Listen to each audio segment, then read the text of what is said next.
जो आई सप्तशृंगी मातेचा चैत्रोत्सव वर्षानुवर्ष आपल्या महाराष्ट्रात 3.5 शक्तिपीठापैकी साजरा होत असतो.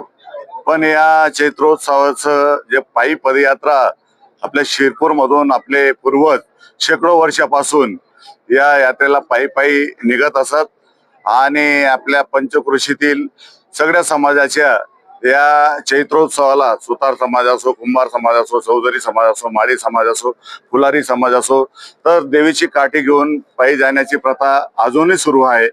तर त्याच्या माध्यमाने जे आमचे सगळ्याचे पूर्वज गडावर जात असायचे त्याचा आम्ही काही प्रेरणा घेऊन आजच्या 24 वर्ष अगोदर एक देवी भक्तगीता आपल्या खानदेशी भाषेतील आम्ही निर्मित करून जेव्हा रथाचं आयोजन केलं तर सतत हे अखंड परंपरा सुरू ठेवत हे 24वे वर्ष आम्ही आई भगवतीच्या दर्शनाला मानाचा रथ घेऊन जात असतो.